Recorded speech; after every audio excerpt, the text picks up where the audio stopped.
Blog Talk Radio.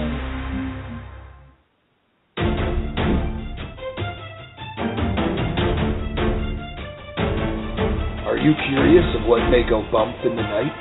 Or shadowy secrets that may never come to light? Then tune in to Disclosure Now. I'm your host, the Pied Piper, co-hosted by Texas Rebel. Tune in and let's get real. Brought to you by the ENlightenment Evolution Network.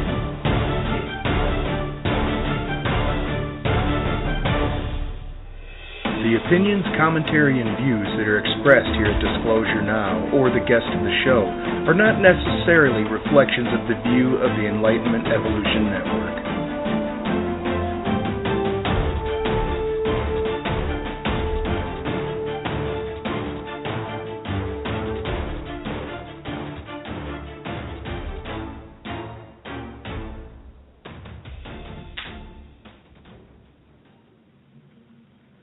Hello, and thank you for tuning in to Disclosure Now. I will be your host, the Pied Piper. And I am the co-host, Texas Rebel. All right. Okay, so tonight we have a great guest. His name is Rob Gauthier. He's a channeler, and he just happens to be a very dear friend. But before we get into the guest and what our Earth is going through and where it may be headed, I want to touch on a subject that has been making people panic and worry. I want to comment on all the posts and conspiracy theories about the Ebola virus that are circling the web. For example, some say it's population control, and it may be, but here's my point. Fox News reports about the virus and the possible spread of it across the USA. Our very own co-host is only a few miles in Texas from the hospital the virus is currently contained in. So let me start by saying in no way am I underestimating the danger of the virus? But the media is trying to make us panic for no reason. No reason that I can think of, unless, like 9/11, they don't want to waste an opportunity to pass some sort of law they had no chance of passing before the incident. The only way you can catch Ebola or spread Ebola is through contact with blood, feces, or saliva. It's not a cough that spreads to one then another. So I think if we had a reason to panic, it wouldn't even be on the news. For example, if a meteor was hurling toward the Earth and the government knew about it, we would not see it on the news until we could probably see it in the sky. And at that point, they would be saying, don't panic, don't panic. So I don't think there is anything to stay up at night over or freak out about. Texas Rebel, are you nervous or scared or concerned? No. The way the news brings this Ebola scare, and it's just, if you read the original document that came out, the nurse that actually caught that, or the staff that caught that, when they went in and was totally covered from head to toe, the necks was exposed. Oh. Well, I also heard that with the Ebola virus, there's projectile vomiting, and it's a horrible thing to actually catch or have it spread to you. But I heard that also what could have happened is when they projectile vomit, small amounts of the vomit particulate can become almost type of airborne thing. It's aerosolized or whatever, if I'm saying that correctly. But go ahead, Reb. Yeah. Somebody who has the virus, when they get sick, first off, they look sick, but when they start hurling and squirting from both ends, that's dangerous anyway, even if you don't have Ebola. But yeah, plus I heard that the infection spread very quickly in some of the countries that it originated in and stuff is because they don't have, say, running water. They don't have the proper facilities, even medical facilities like we do anyway. I mean, for one case and for everybody to freak out and for Fox News to perpetuate a panic is very scary to me. And it's not scary because of the virus. The virus is scary by itself, but for them to perpetuate a panic there has to be something else to that, and I'm pretty concerned about that. Normally, it would be don't panic, don't freak, but they're blasting it. And in 9/11, there's no after 9/11 or before 9/11, there was no way they could have passed the NDAA Act or the Patriot Act or anything like that. So this type of a scare worries me in the sense that they're going to blow it out of proportion and pass some horrific laws that will take forever for us to get off the books. We're still under the Patriot Act. We are still under the NDAA Act. And for people that don't know, the Patriot Act was horrible, warrantless wiretaps and all kinds of stuff. The NDAA Act, the National Defense Authorization Act, was signed into law by Obama, and it basically gives the CIA and the government rendition. They can make you disappear. No lawyer, secret charges. You do not have a right to face your accusers. They can make a civilian, if they label them an enemy combatant, and just poof, disappear. So that's all we're going to discuss about the Ebola virus. But, it's literal feces, blood, and projectile vomit you got to stay away from. So I don't believe this is going to be an epidemic. It's not something you can cough and transfer. So I'd like to go right on into and invite Rob Gauthier to start as part of the show. How you guys doing tonight? Hey, pretty good, Rob. If you could, excited to be on. Hey, yeah, us too. If you could, explain a little bit about what you do and how you created the EEN network, and explain what that is. All right. Well, first of all, my name is Rob Gauthier. My most understood property of me, when you attach my name, you Google it, you look it up, usually it comes with Trep channeling, which is my very first venture in sharing some ideals that really helped me get along through some tough parts of my life. That's about something a little different. We'll switch up to the network first, but through that I gained a lot of people who resonated with the work, a lot of people who enjoyed the work, and the metaphysical concepts that we shared were widely accepted and many other people. Not as much the way that it came to me or the way that I received the information, but the ability to share it nonetheless is something that excited me. So myself and Kalina, my fiance, my partner, we had talked about doing something big and expanding outward. I talked to my friend George, who did my original show with me. I used to do my own radio show called the ENlightenment Evolution Hour, or the Rob and George Show, and me and him got on there and we talked about everything metaphysical, all the things tied to the Trep channeling work, all of that stuff. And then once he got an excitement, right before he ended up leaving, he said, let's start on that. I said, hey, that sounds great. Well, he ended up leaving less than a couple months after that. His work took him out of country. His work took him all around the world. He couldn't do the show anymore. So instead of losing momentum after losing my partner, I decided to expand, and Kalina was with me. We had some great ideas, and we invited 4 people who were doing the same kind of work I was, or something similar to it. Kalina, Philip, Malika, Dan Scranton, and myself, and we all decided to make a network, and our ideal was to get one show per night of the week, so everyone would have something to listen to. Now, metaphysical things, these are a lot of different topics that are covered, but basically what metaphysics is that thought creates your reality, that these thoughts in your mind, the belief systems that you have, and the actions that you make with the first two create the actual physical reality around you. Like some are using this in a literal way, some in a figurative way, but either way, all people who are involved in metaphysics understand it from that viewpoint. And that's kind of the format that we wanted to share. So we started it. It got bigger and better than we ever imagined. A lot of people who are regulars, more people wanted to be a part of it. So we ended up filling up the first network. And then after that, there was such a high demand, we wanted to go 2 shows a day. And we're getting to the point where almost both networks are going to be filled within the next few months. And we'll be starting Network 3. And then hopefully what we can do is have a show for every hour of the day. So when you come on, you can have 24 hours worth of Enlightenment Evolution Network and play out. And that's my relation to the network. In my relation to you, I don't know if that's something you wanted to share with everyone or not, or if you wanted me to go on that, the relationship that all of us have. That's fine. Go ahead and finish your thing, and at the end, I mean, you can say that now if you wish, but at the end of this, I was going to explain a little bit about myself and how I got into the field, and Reb can do the same, of course, and then we'll meet back in the middle. So go ahead.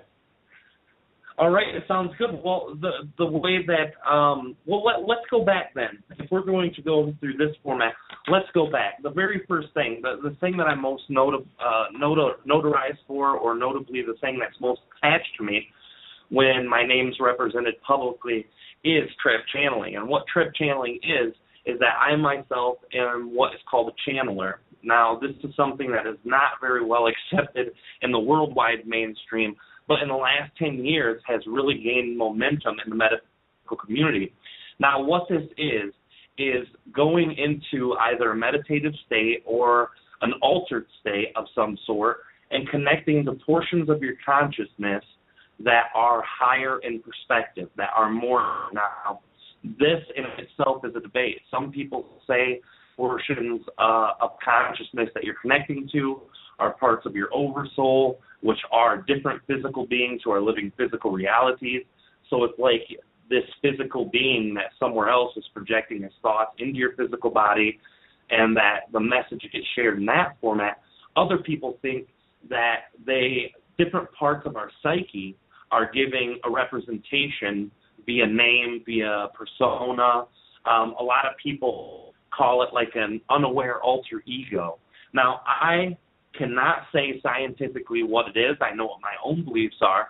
But either way, when I'm in this meditative state, I can connect to an amount of information that is way higher than my own front-capable mind. Now, I don't think that it's inaccessible to me whatsoever. Otherwise, I wouldn't be able to connect to it.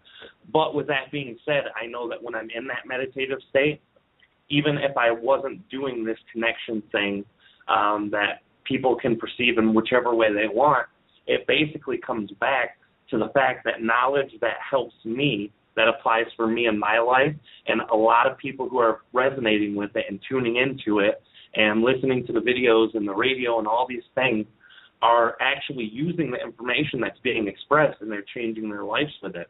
Now, it can go left field, right field for some people's perception. For instance, Trev is an entity I connect to. He represents himself as a reptilian hybrid human.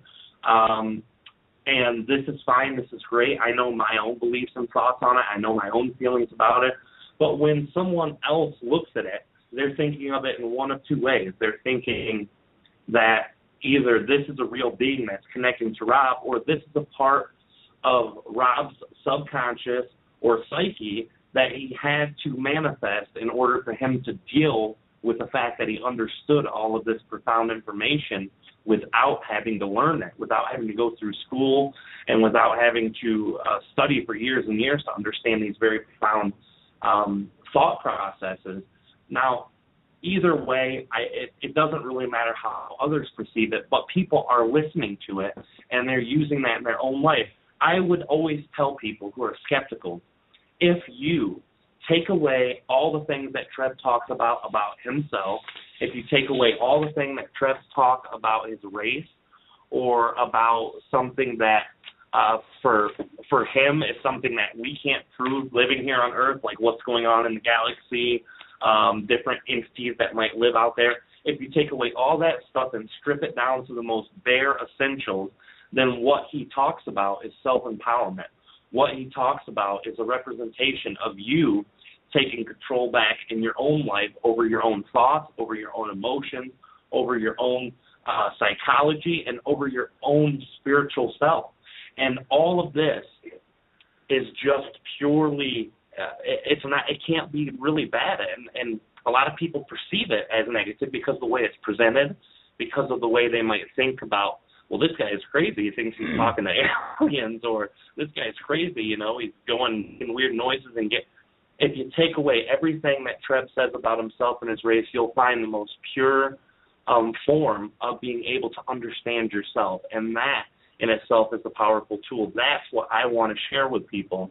On a format like this that is more logic-based, that is more mainstream, that is more digging into your mind, then that's what I would ask. Any person who's listening to my voice tonight who says this guy is crazy or a liar, I appreciate that each person has their own view, but take away all of the things that Trev would say about himself or RDIP or any other entity I connect to, and stick with just the parts about relationships, the parts about acceptance, the part about functioning in your own life, the parts about looking into your own self for a perception that makes your life better. And all of these things are very powerful and very potent. And this, in my own experience, is what I've done. This is what's got me to where I'm at today. This is what's got me to do the network, and this is what's got extension. And as for my relationship to you, I would say that me and you have grown up together since we were 4 years old, dearest friends, like brothers.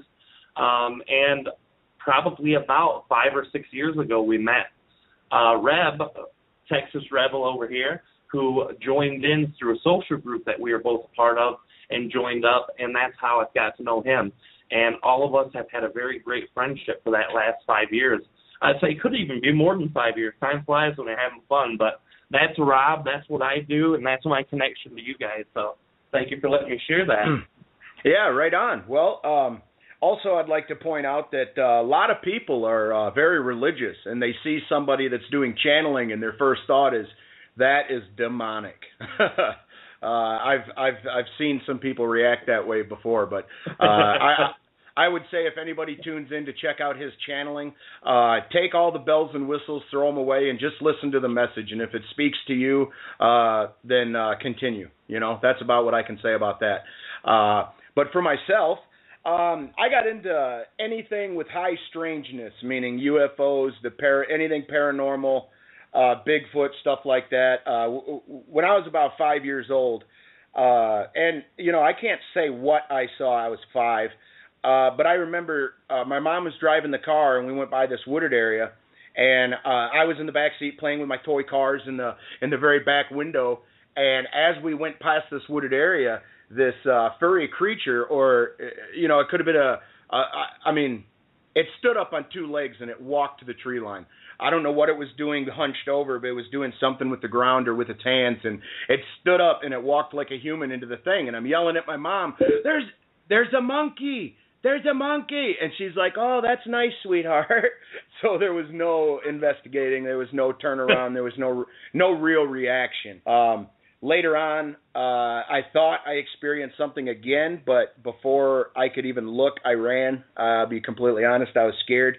Something dropped out of a tree. Me and my dog went down to the swamp where I collected turtles and stuff, and something dropped out of the tree and was knocking branches down on the way down, and they were pretty large branches. I mean, I don't think it could have been a raccoon, but I didn't stick around to see what it was. I bolted. And I got into the UFO field at a very young age, like I said. In about 4th grade, a teacher basically steered me at a book fair to a Bigfoot book, and I picked that up and read it, and you know, it made sense to me that something like that could be out there from my past experience, and of course it took off from there to UFO and you know, ghosts and stuff like that. But when I was about 14, I thought I saw a UFO. It was hovering above my house. I mean, I guess it could have been a satellite, but I doubt that because it didn't move for a while. And anyway, we had an in-ground swimming pool, and I watched it for about 10 minutes, and I screamed out into the house for my mom and dad to come out, and they came out, and they were stunned. And at this point, it had drifted away from the house a little bit. I stepped up on the pool, took a step, and pointed and said, "It's right there. Look at it." And then I slipped, and the pool was empty. I fell into the deep end of the swimming pool, bruising my elbow almost to the bone. And anyway, that was really rough, but those were my experiences, and I've watched almost every lecture, every UFO documentary. There's many cases that I'd love to speak about. Today we're discussing the Earth and possibly where it's heading, and all that stuff, but that's a little bit about me. Let's send it over to Reb so he can tell you a little bit about himself. Well, hi. My name is East Rebel, East Texas Rebel. Live in East Texas. I, like William and like Rob, at a young age, first watched this movie, Close Encounters of the Third Kind. And that got me interested in, like UFOs. I got to reading books, magazines, and then, later on, got interested in the paranormal. But there's so many avenues that can lead you this way or lead you that way. You just got to do your research and check it out. But yeah, I love stuff like that. Anything that has to do with Bigfoot, like William said, anything that's out of the norm, anything that's just way out there. I don't care how you say it. Oh, that can't be real. Or that, but that makes me like it even more. Just anything like that, I like. Yeah, anything with a high strangeness to it or a mystery factor where there's not real answers known. It makes you think and theorize, philosophize a bit. I always love that. And to your point there, go ahead. Well, we was talking earlier today about where Bigfoot may maybe come out of another dimension. That there may be another dimension somewhere that we're not aware of. He may just be passing through. Right? Yeah. If you can't physically go find him in the woods, but people see him. Now, back to the point you made about, it's probably not real, but you're interested anyway. Well, here's my theory on all that. Any UFO people that have seen UFOs, anybody that says they've been abducted, anybody that says they saw Bigfoot, everybody can't be full of crap. Everybody can't be hallucinating or loony. Now, any one of those people could see a bank robbery, watch a police officer get shot, and if they point you out and they go to court off of their testimony, they could send you to death row. So how come that does not also go for high strangeness things? I don't understand that, because if just one of the generals or the military men that come out about black projects, if just one of the people that have been abducted by UFOs says, hey, this happened to me and it's real, then guess what? If just one of them is telling the truth, then it is a reality. Yes, sir. It is a reality. Now, onto the Earth. It's a strange thing. It's strange times that we live in. We're bombarded, at least in the United States. They have the biggest brainwashing technology ever. It's called TV, and people plunk their butts in front of it for 6 hours a day, and they get flooded, with subliminal messages like buy, buy, buy, consume, consume, consume. It's almost to a point in my mind that at least the people that are in control are mentally ill. They're schizophrenic. I mean, how can you destroy your mother, our Mother Earth? I don't understand it. And speaking of the destruction of Mother Earth, you've got fracking, you've got tar sands, but what I'd like to focus on for just a few minutes is plastic. Plastic that is in our oceans. And we keep producing plastic. People recycle, and they say, hey, I'm doing my part. But if you really understand how the recycling process goes, you turn in a can and you think that's going to be made into another can, but or a bottle, but that's actually not what happens. It's a very strange thing. I will turn it over to Rob for a second. You have heard or seen some things about the plastic that's accumulating in our ocean. Does that concern you? Well, environmentally, absolutely, it's something that's concerning. It's something that's difficult to look at, something to watch. Coming from a metaphysical standpoint, there are a lot of different ways to look at this. We're all aware of that gigantic plastic flotation that exists, I believe, somewhere between California and Japan, if I'm correct, right? Yeah, I believe so. There's the way the currents circle around. I'm forgetting the exact terminology, but the way the currents go around to where it brings in the warm water and the cold and stuff, there's actually pockets that swirl, and the trash goes nowhere. It just sits there. So there's Go ahead. Oh, go ahead. So there's no current that's going to move it around or disperse it. It just kind of sits there, and I'm not talking about a garbage mass that you can like step out and walk across either. Some of it is microscopic plankton size.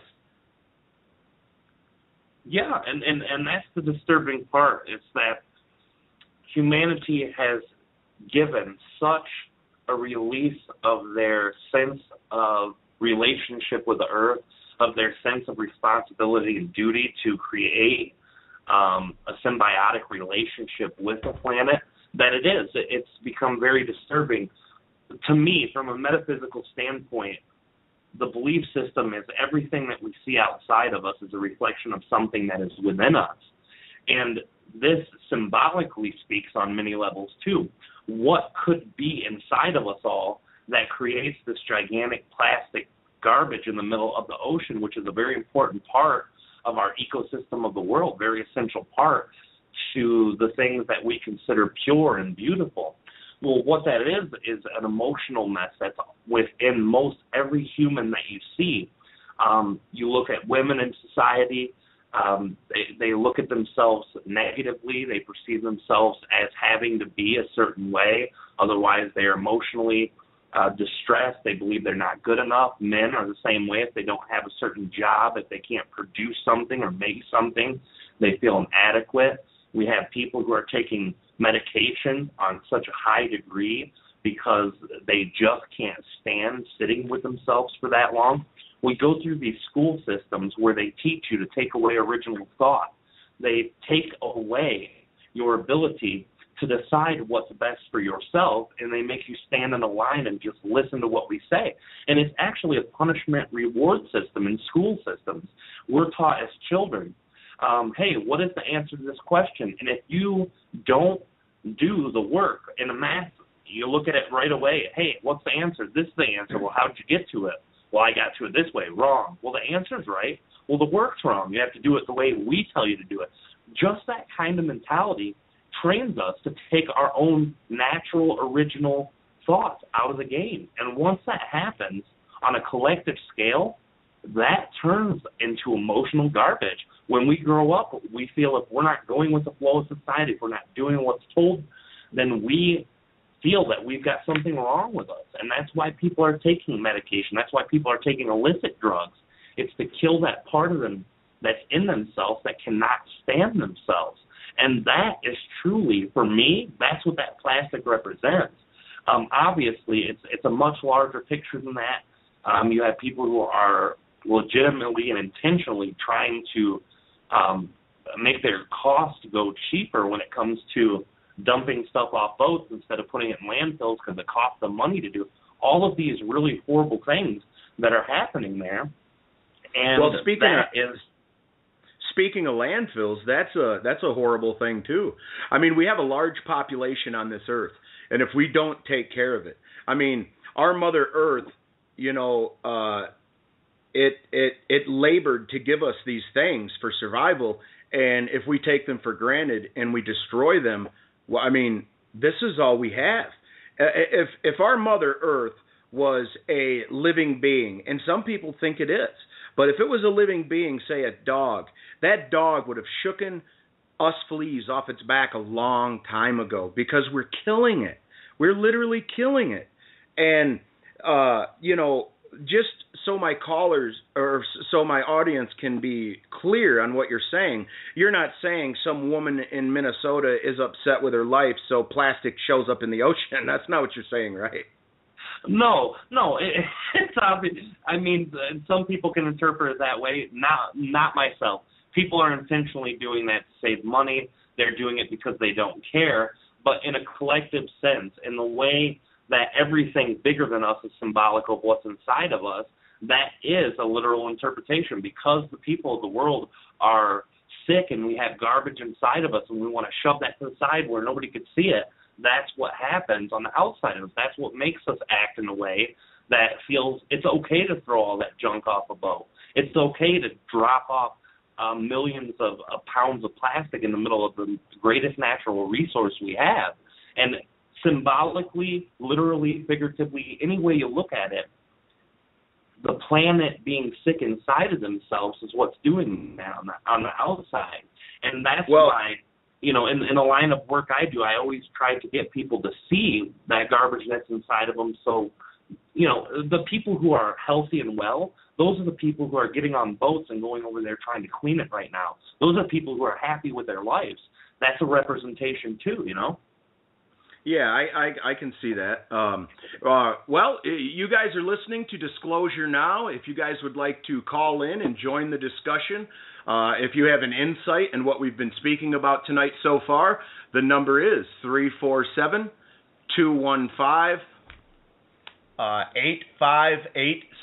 and we'd love to hear from you. But over in Sudan, speaking of plastic, over in Sudan, plastic bags have been basically outlawed and banned.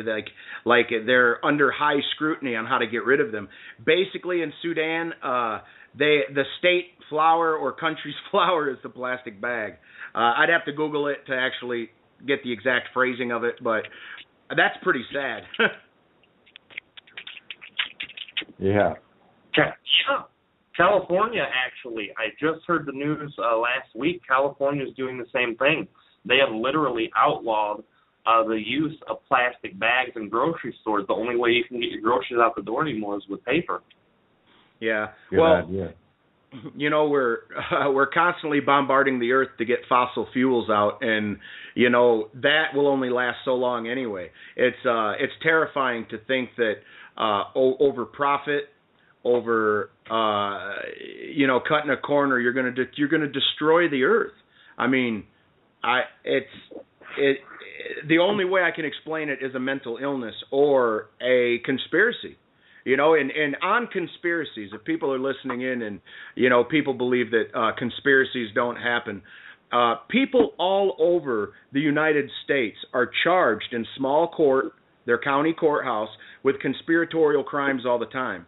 So if I can be charged with a conspiratory crime, conspiracy to commit murder, conspiracy to deliver a controlled substance, whatever it may be, that's a conspiracy if one or more people are involved. Well, if that happens at our local courthouses,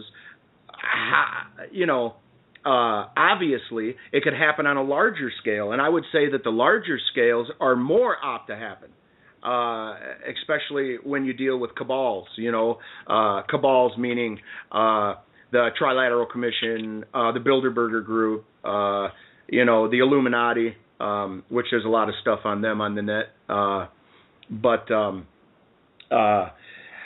I don't want to see our Earth die, and if our government has some sort of black project where they can take energy right out of the ether, right out of the air, or they have gravity wave drives or something like that, and we're all still burning fuel, dumping tons of pollutants into our atmosphere, that's criminal. That is criminal. Shame on them. And they should be prosecuted. I believe in whistleblowers, and I like Edward Snowden. I don't believe he should be prosecuted. I think he should be, I don't know anything about his character, but what he released was important to release. We've been in perpetual war for a long time. 9/11 gave him a blank check. Everybody was upset, and they didn't let that catastrophe or that incident go to waste. They went right to work on it. The first Gulf War, they destroyed the environment over there in Iraq with the uranium-tipped rounds. Uranium-tipped rounds, if you use those in conflict now, you can be labeled a war criminal. Bush and Cheney can't go to certain countries because they're labeled a war criminal. And in my eyes, they are.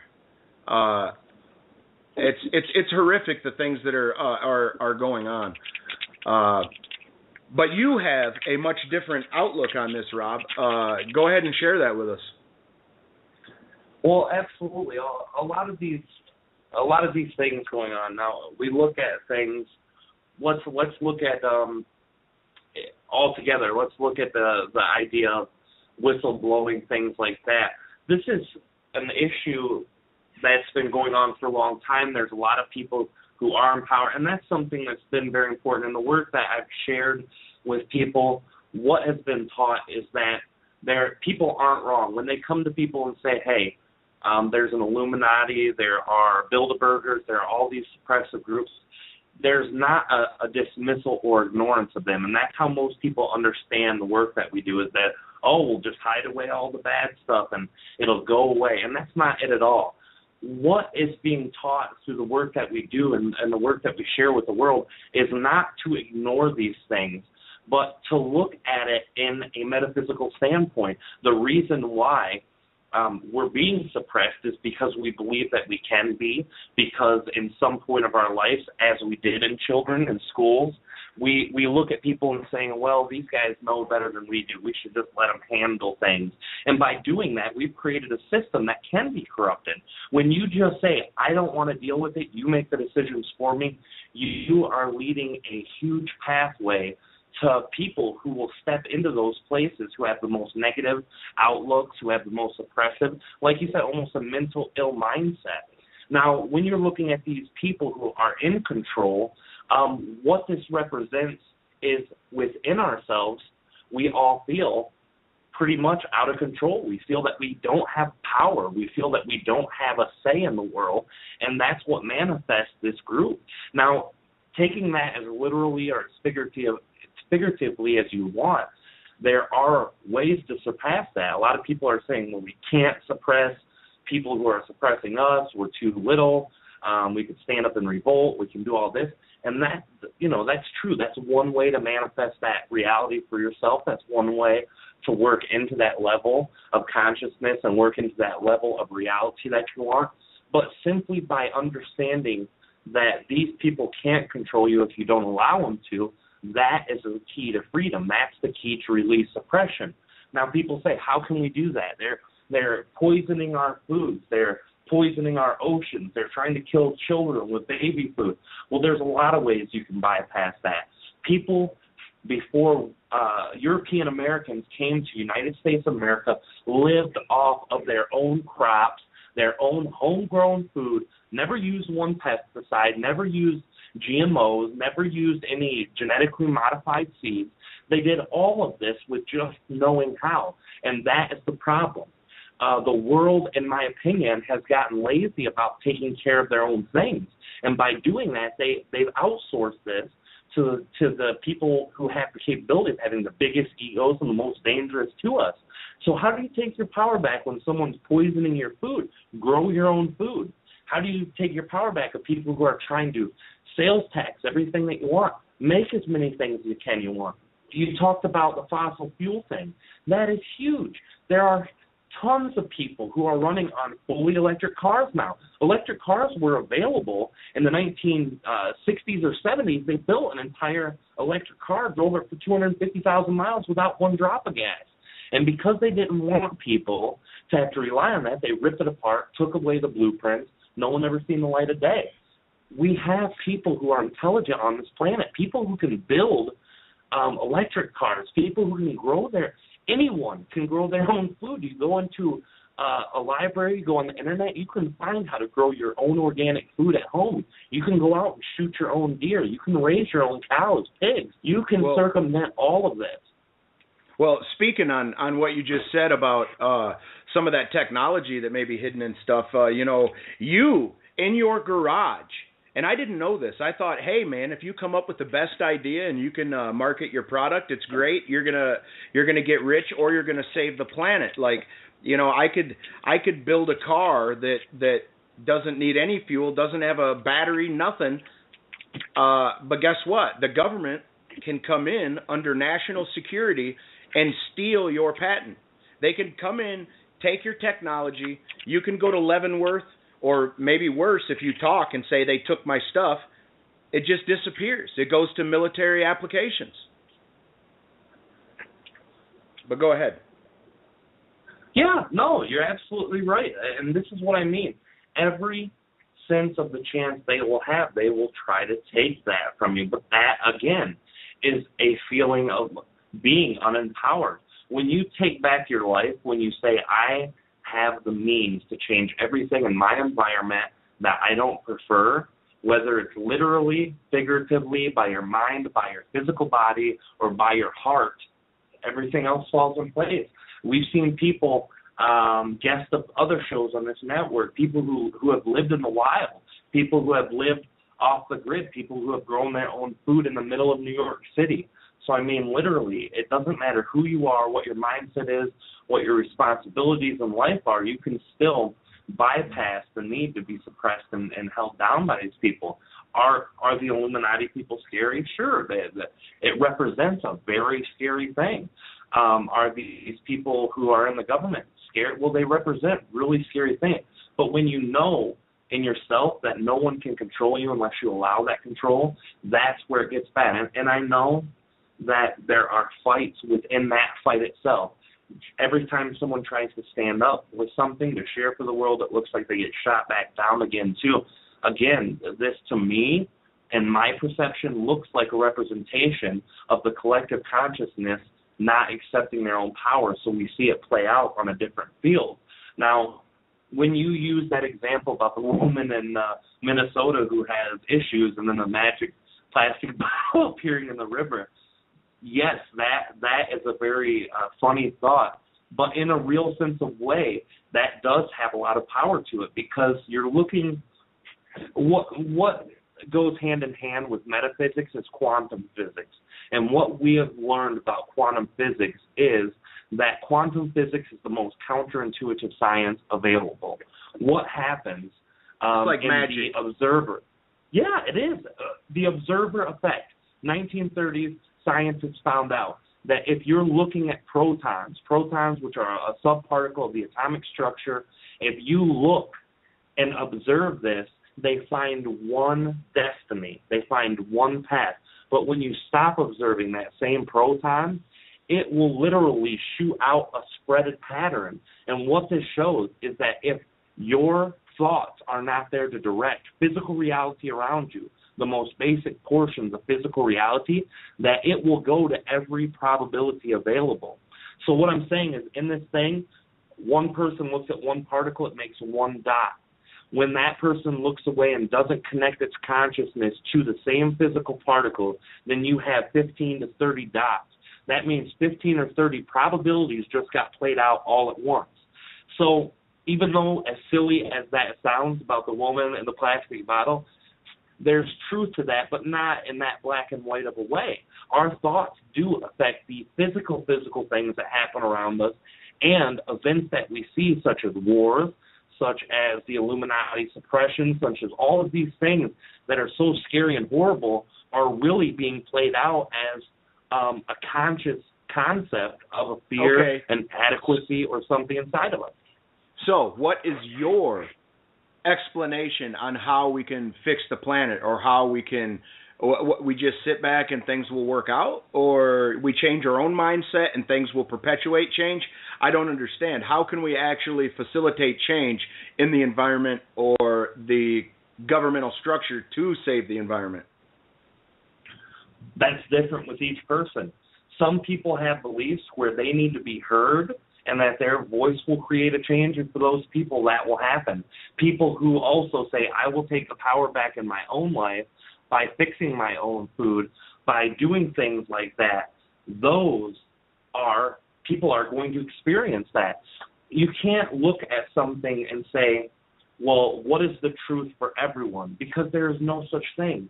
Just like you said, when you see a person robbing the bank, that person could get prosecuted, but when you have 50 people standing and watching the same bank robbery, you're going to get 50 completely different versions. Yes, there's one truth. The police officer got shot. The bank robber was there and got arrested, but there are 50 versions of that truth. And what is that truth dependent on? That truth is dependent on the perception of the person who is looking at it.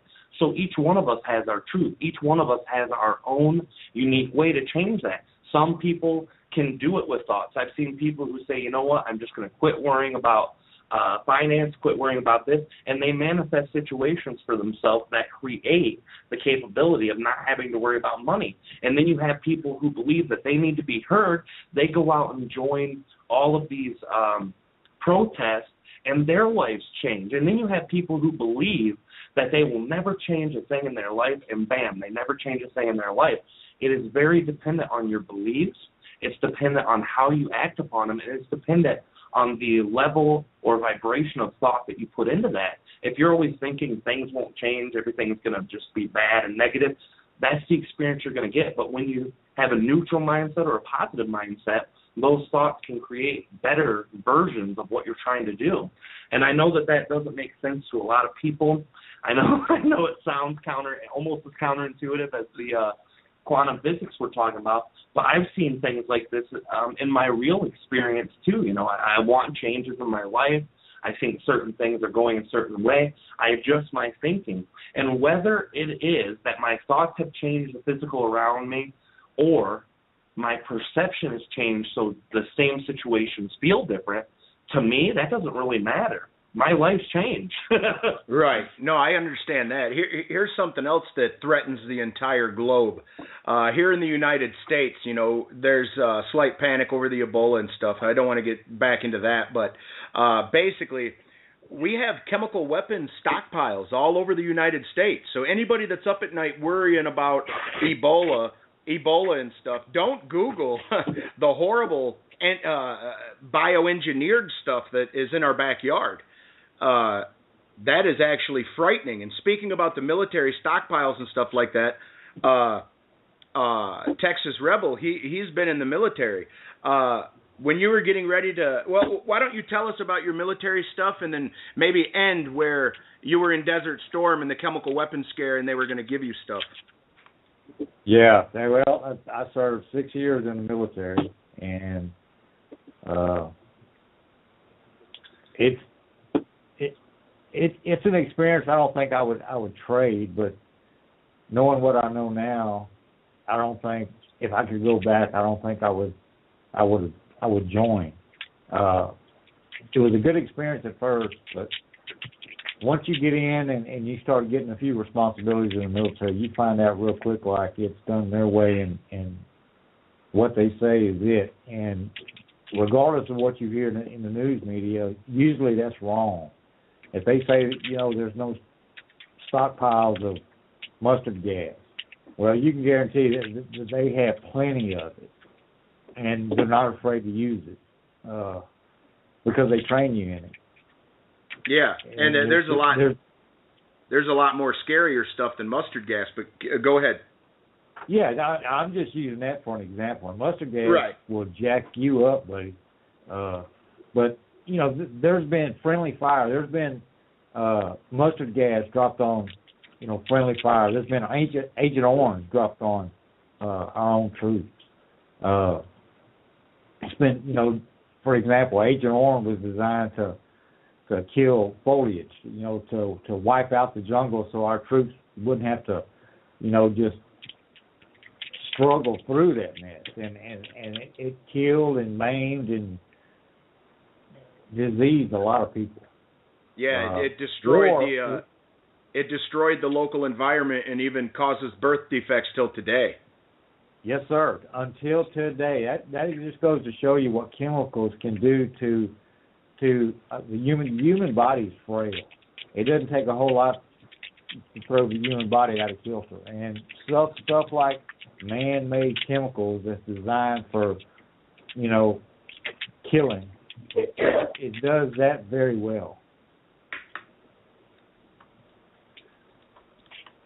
Well, when you were getting ready to go into Desert Storm and they thought Saddam Hussein may turn, now the first big Gulf War, they thought Saddam may turn some of the chemical weapons that we, you know, coincidentally sold him to begin with, but they were going to turn them on the troops. What did they prepare you for in that sense?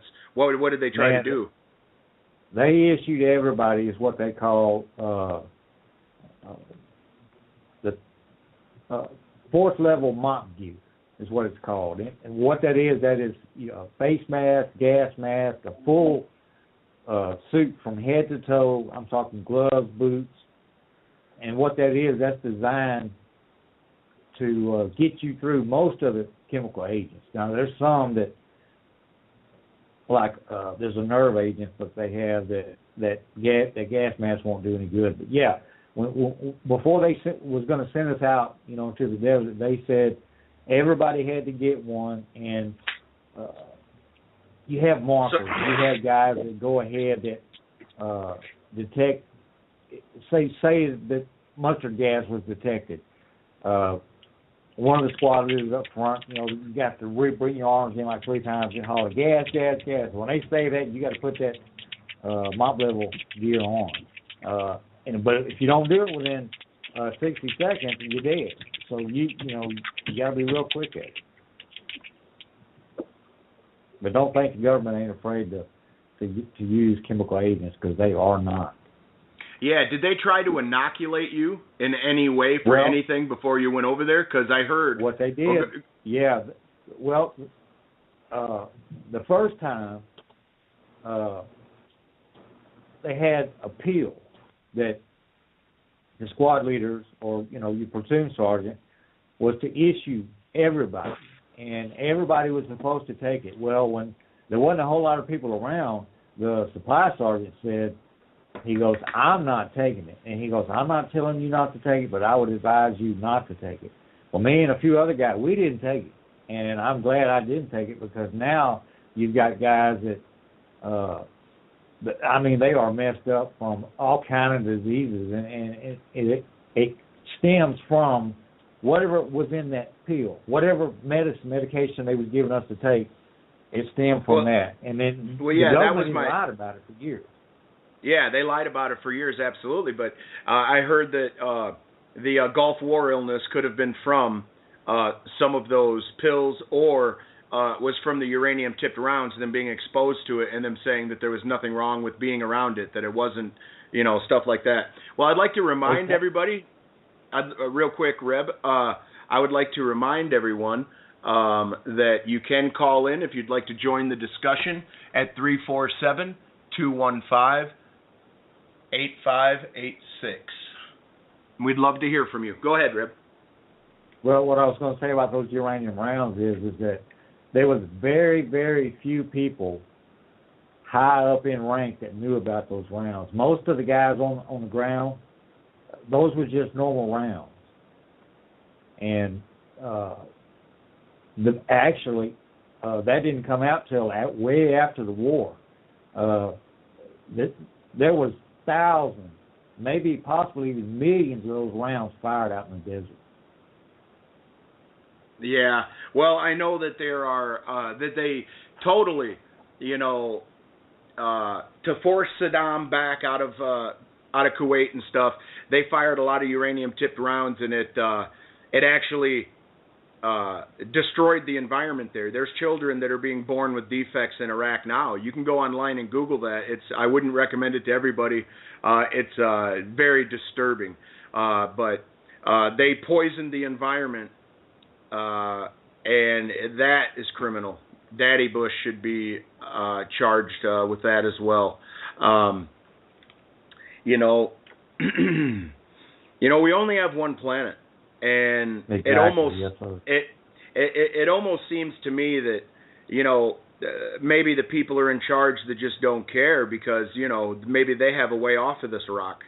I don't know, but I know for a fact that this is all I got. This is and if we keep this up, if we keep destroying the planet for oil, if we keep perpetual wars going and polluting the environment with chemical weapons and chemical agents, and it's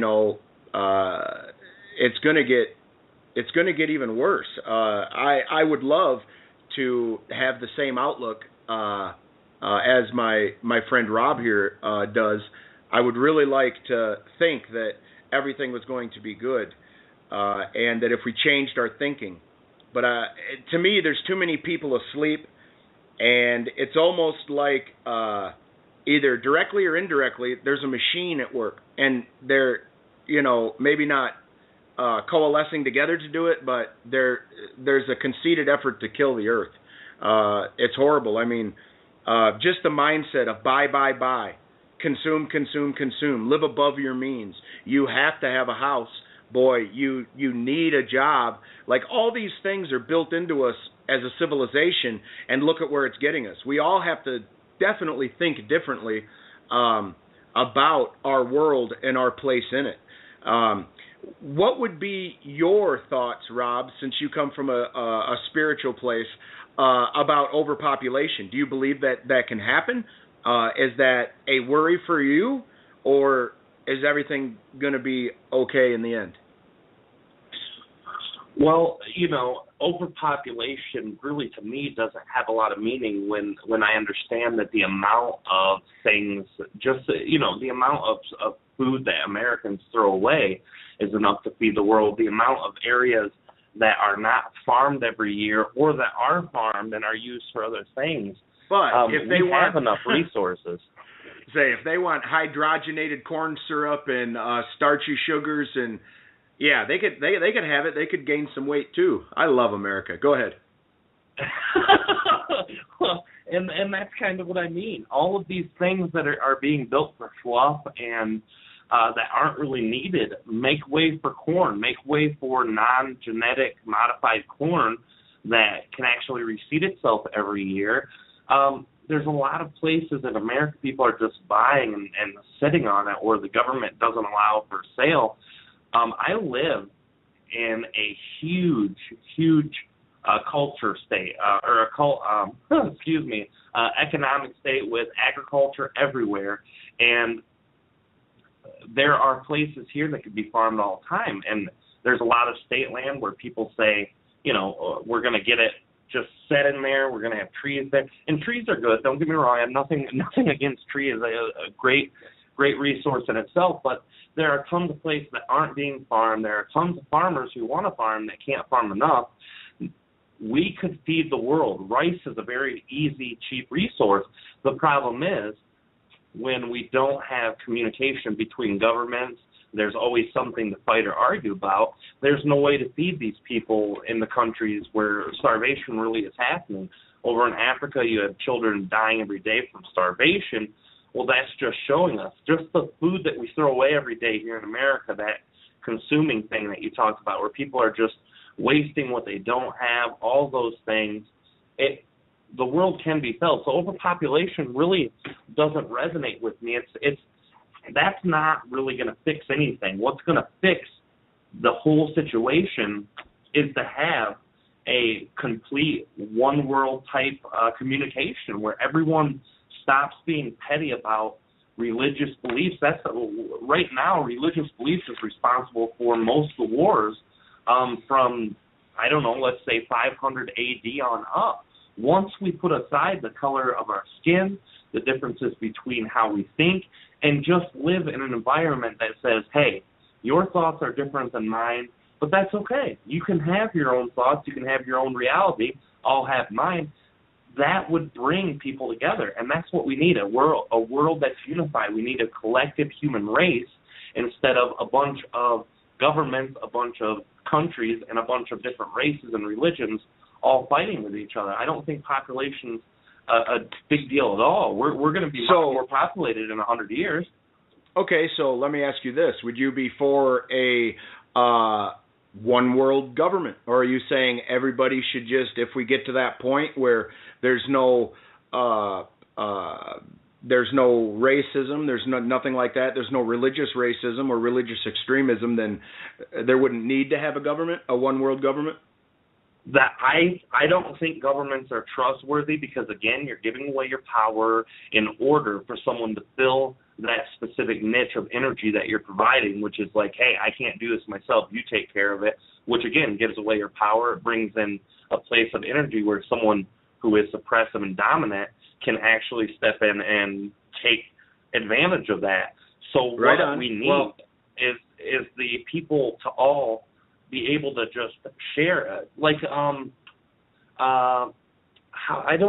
communism in its purest form is actually a beautiful thing. If people could use communism, not in the way that it's represented in Cuba, Russia, and all of the modern days communism where it's actually a dictatorship, if you took communism at its perfect form, the way that it was meant to be, where everyone chips in, everyone shares everything that they have, that on a world scale would work. Right on. Well, basically, when you were discussing religion, now religion is a culprit for a lot of ills in this world. I have studied religion. I was raised a Christian when I was younger. I went to church a bunch and stuff, and I have so much to say about that topic that will have to be another show altogether. But okay, back when the oil pipeline blew up out there in the ocean off the coast of Florida, or you know where I'm speaking of, right? You know what oil rig I'm speaking of? I forget the name right now off the top of my head. Yeah. Okay, well, when that oil was bubbling up to the surface out there in the ocean, millions of gallons of this black crude that was killing our species, they used a chemical to get rid of it. Now, you think they were cleaning the oil. You think they were, so that it wouldn't impact the environment, or the environmental impact would be much smaller. But that's actually not what they did. They did do some cleaning where they sucked some off the surface of the water and stuff like that, but they used a banned chemical. It's not banned in the United States, but it's banned in Europe and other countries overseas. It's called, I may not be pronouncing it correctly, but it's called Corexic. And they spray it from these planes like crop dusters, and they spray all over in the ocean, which is a very toxic chemical.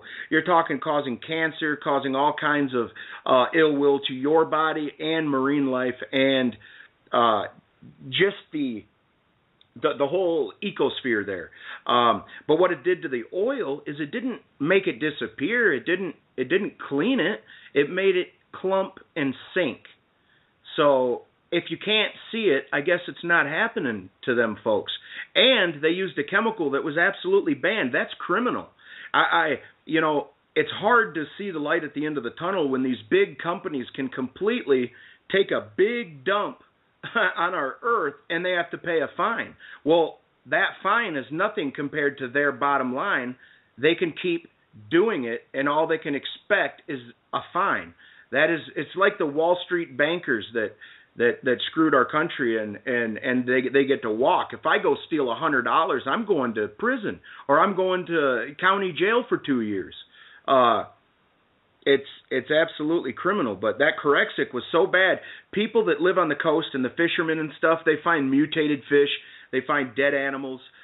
Till this day, it's absolutely not cleaned up. It's out of sight, out of mind. Many fisheries just went straight up out of business, local fisheries. It was absolutely horrible. Insane what we're doing to this planet. Absolutely insane. What was your thoughts on that when you saw the oil? Did you realize they were using a Corexic type chemical in what they were actually doing? No. Actually, when you had talked to me about that was the first time I'd ever heard that.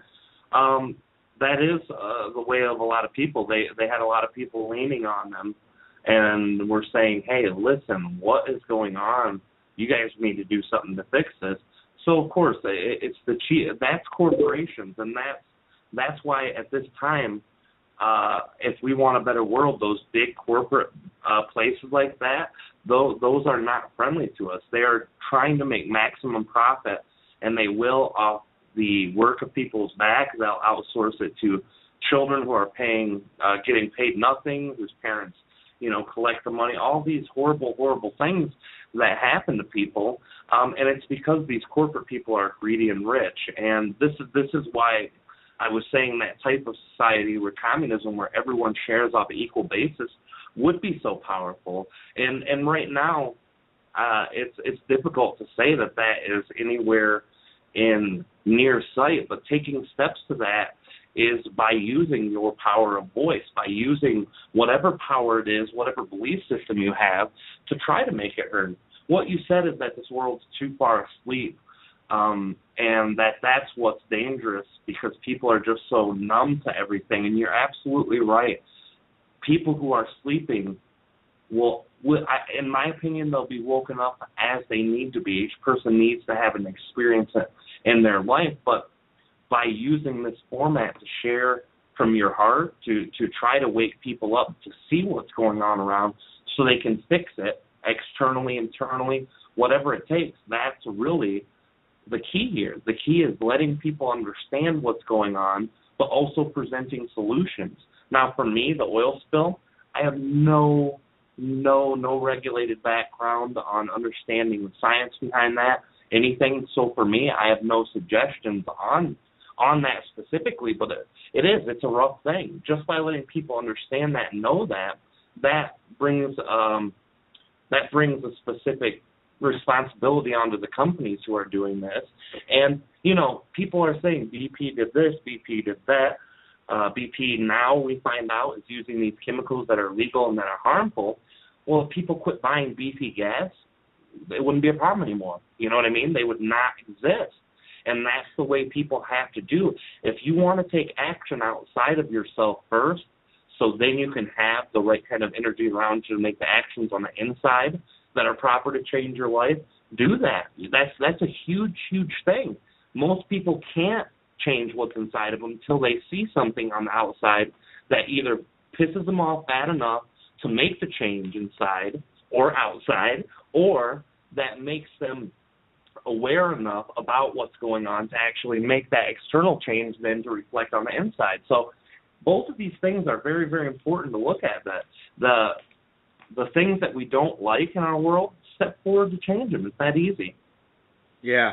Well, not just the oil in the Corexic and like, you know, there was a real bad Alaska oil spill, the Juan Valdez or something like that. But the plastic that's in our ocean, it's not going to go away. There's no way for it to biodegrade in some of the situations, and some of it will never biodegrade. But some of it is the size of plankton, and you've got animals eating the plastic, and then you've got other animals eating those animals, and then we ingest those animals. Now, I'm not saying that we eat their stomach contents or anything, but basically the plastic that is floating in our oceans will and can absorb other toxic chemicals. Like if you take a toxic chemical and you put a drop in a big thing of water, it's not going to affect the water to make it uninhabitable. But if you take a piece of plastic and throw it in there, that chemical will attach itself to the plastic, and if you ingest it, then you become sick. So that's another issue. Just, you know, horrific things are happening all over the planet, and I appreciate the outlook that you have that, you know, it's a mindset, so to speak. But in my mind, you know, the brainwashing starts early, you know. I mean, if you ask somebody in this country, most anybody, college kids, some college kids may give you the proper answer if they have the appropriate professor. But most of the time you say, hey, what kind of a country do we live in? And they say, oh, we live in a democracy. Wrong. We live in a republic.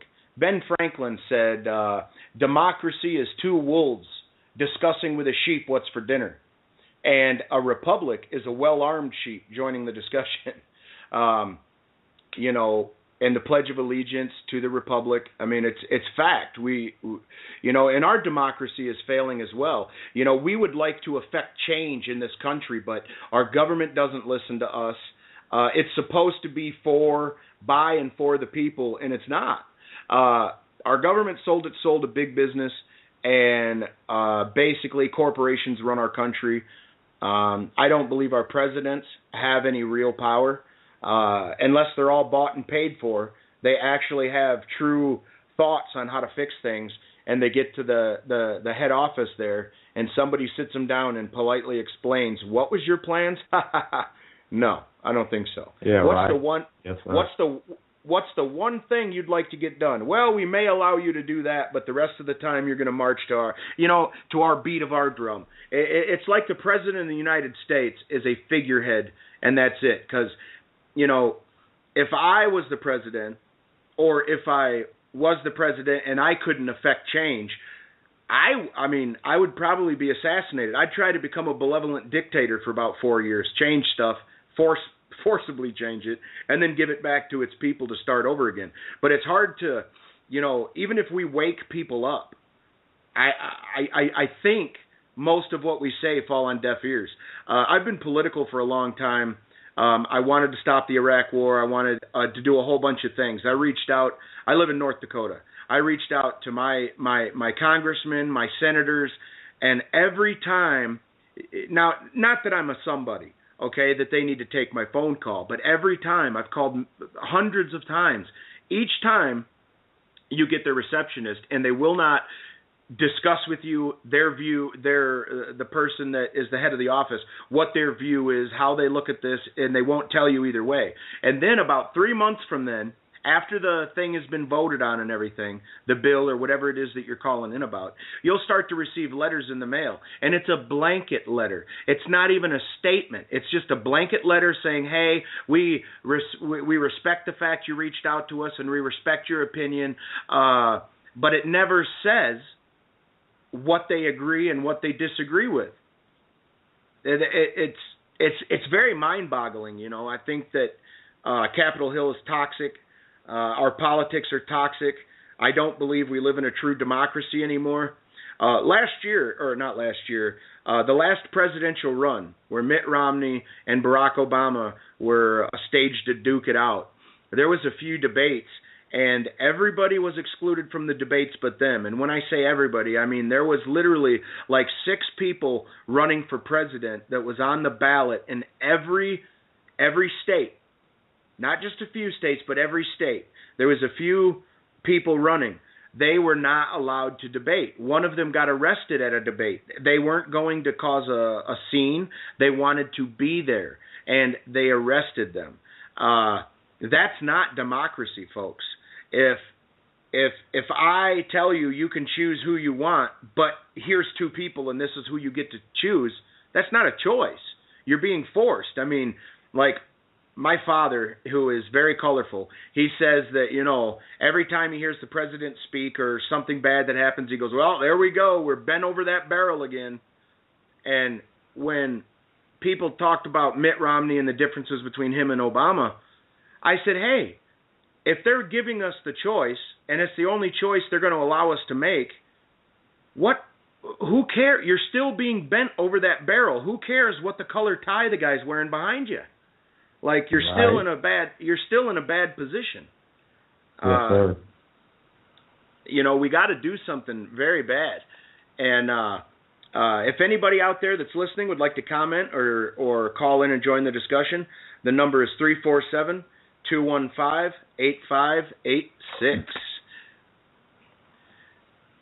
Yeah. So what else can we do to perpetuate change, Rob? Just, you know, educate ourselves? I mean, I'm trying to wake people up now, even though this is a environmental show on our first show here. Many other shows are going to go into many other contexts, but in the political sense, what is your opinion on what could be done? Well, political sense, it's the same as all senses, really, and it's amazing. Most people who have come to myself and gain the understanding that myself, Trev, speak through are coming because they have been informed about things like this first, and that's what's a beautiful thing. Information's important. You have to know what types of things feel right to you, and if what's being said feels right and what you want to do to make that change feels right, you need to step forward.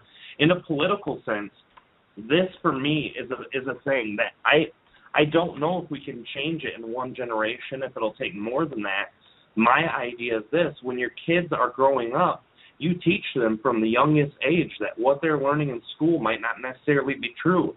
By law, they have to go. That's what the country requires of them, but they need to keep an open mind and don't just believe that because this was told to me in church or this was told to me in school, that that's the way it is. You have to be critical-minded. You have to think about what feels right, what sounds right, what makes sense.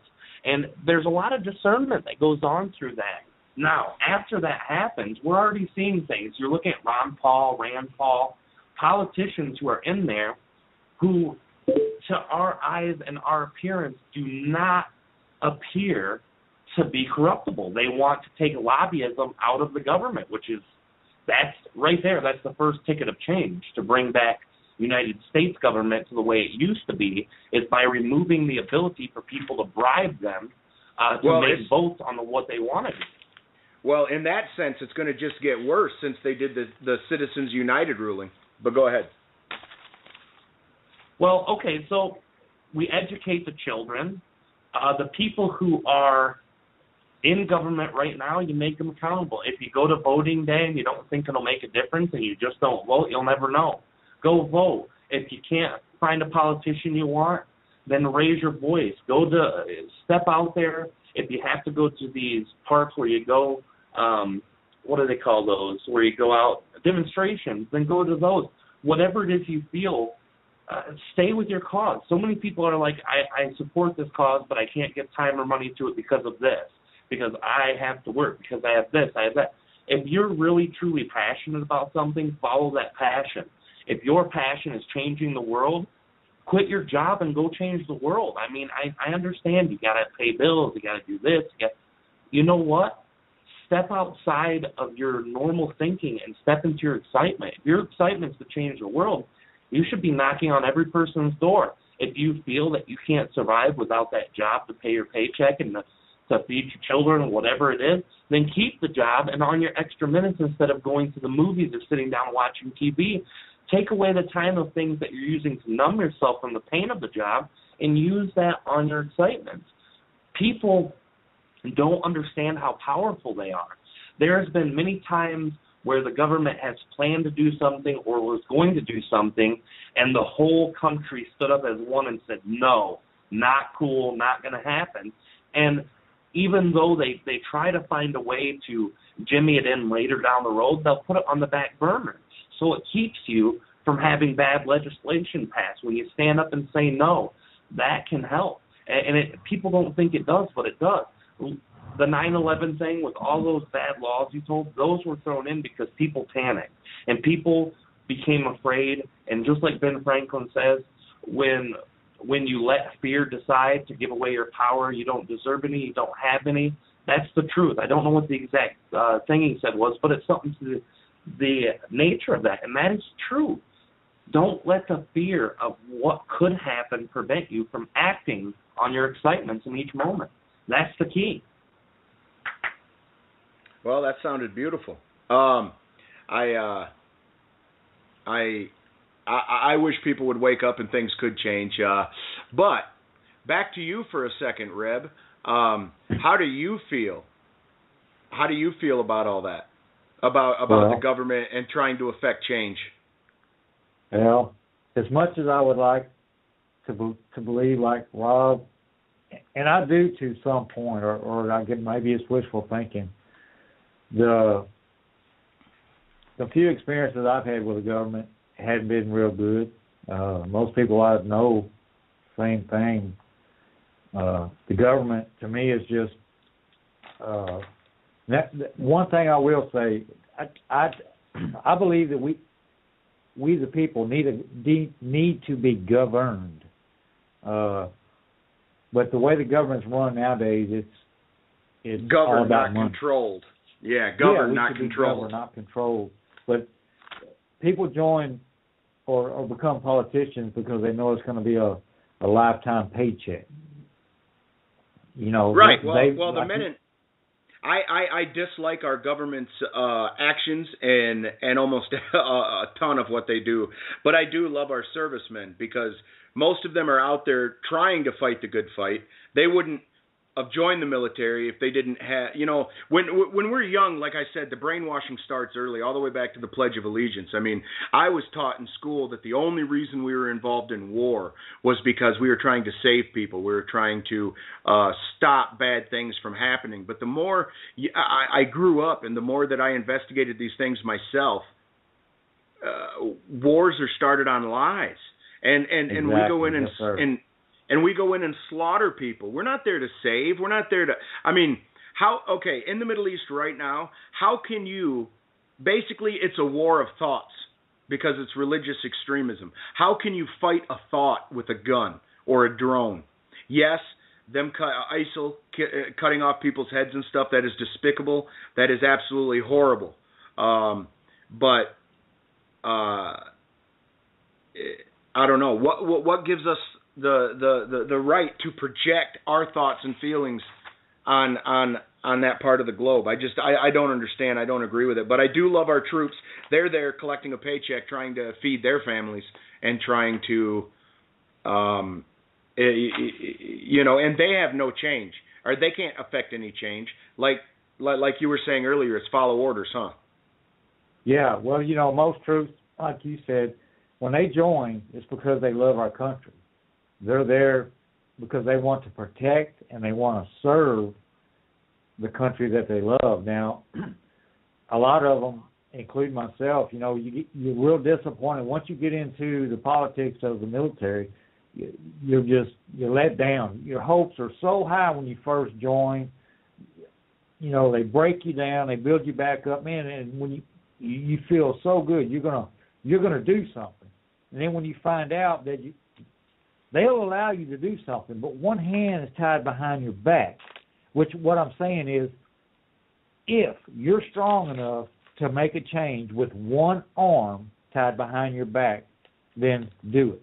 But most people are not. You need both hands to, you know, to be able to do that. And it's not right. It's wrong. It's just wrong in any way you look at it. Yeah, it's got to be completely infuriating. And I want to give all the callers that are trying to get in some information. I guess Blog Talk is having some sort of technical difficulties. If you want to wait on calling for a few minutes and then try again, that would be best. The number is 347-215-8586. We are having some problems getting callers in, but we would love to hear from you if you can get through. Yes, it would be, and I'd like to hear a few of the callers calling in and giving their opinion.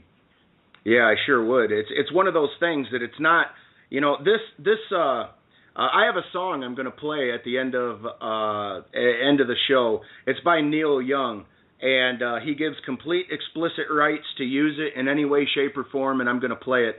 And one of the lyrics is, "It starts with you and me," and it really does. Yeah. You know, I can stand up and say, oh, look at all these things, let's do something, but if other people don't stand up with you, you're standing alone, which can be powerful, but it can also not get anything done. Well, you know, it takes a collective group to get something done in this day and age. Absolutely. And I've reached out, and since I started the page and I started interest in the show, I've been reaching out and joining many groups, and there are many, many, many more people that are, you know,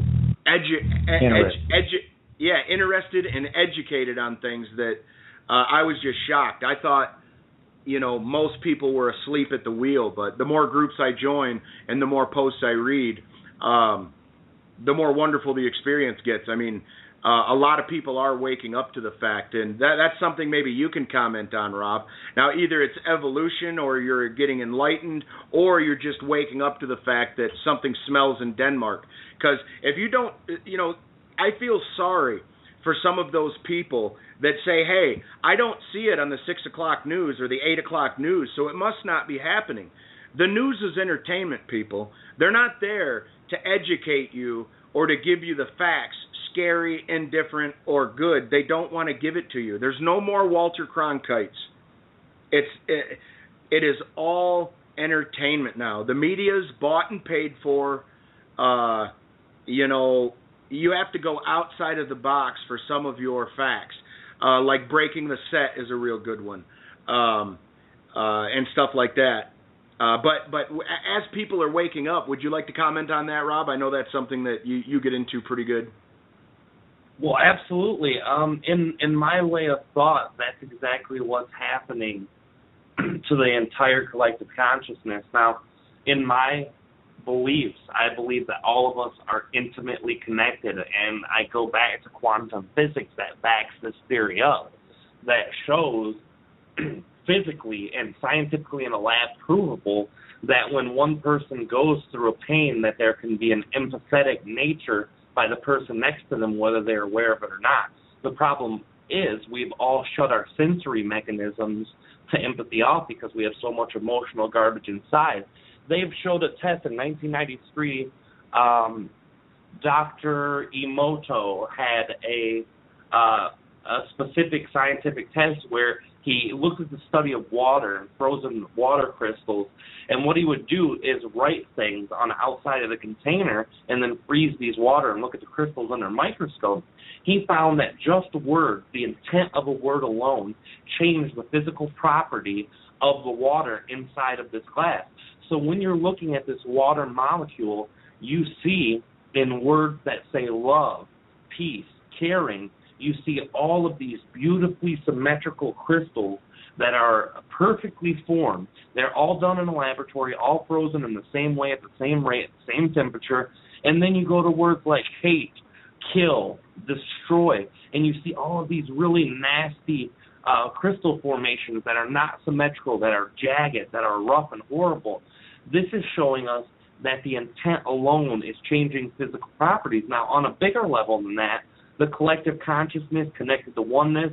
Another doctor has done a study showing that two people, if you change the rotation of a particle spin in one person's cellular level, it will do it to the person next to them. If they're sharing energy or a moment, it can do that. So all of us are connected. I believe the earth is a living being. I believe all of us that inhabit the earth are connected and birthed by this earth. Therefore, we are part of it. We are all, every being physically on this planet that you can see is made from the basic elements that the earth provides. Now, we know through science that from outer space there are materials that are completely 100% foreign to our understanding of science. We can't place these elements in an elemental chart because they don't exist on Earth. But yet every element we find on Earth, we find in the physical makeup and properties of every entity on it. We are birthed from the Earth. We are a part of the Earth. We are one with the Earth. Now, as a collective consciousness, you were surprised when you got on there and seen how many people knew about this stuff that you thought was kind of a quiet niche. But that's what happens when you get out there and start co-creating with more people. You find out how awake the Earth really is. It's just it hasn't caught on to a critical point yet. And I believe we are at the point where knowledge is spreading like a virus. You see revolts in these small countries and think, oh, geez, another third world country is just going to war with itself. No. People know what their governments are doing at. They're upset. They're standing up in the way that they know how in their beliefs to effect a change. And that's all of us are doing that. Every person I've met, whether it's through adversity, whether it's through relationships and love, whether it's through communication on the internet, everyone is growing as we speak. And I think it's catching on like a virus, like a really wonderful, loving virus, that everyone's gaining knowledge. They're gaining ease within themselves. They're gaining some sort of polarity in them that will affect a change.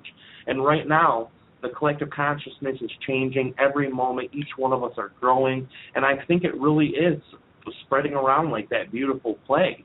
That is where I see our Earth. I think by the time our children get into power, into these places of the government that are taken over by all, they're going to be so tired of the humdrum last 2,000 years bullcrap that they're just going to let it go.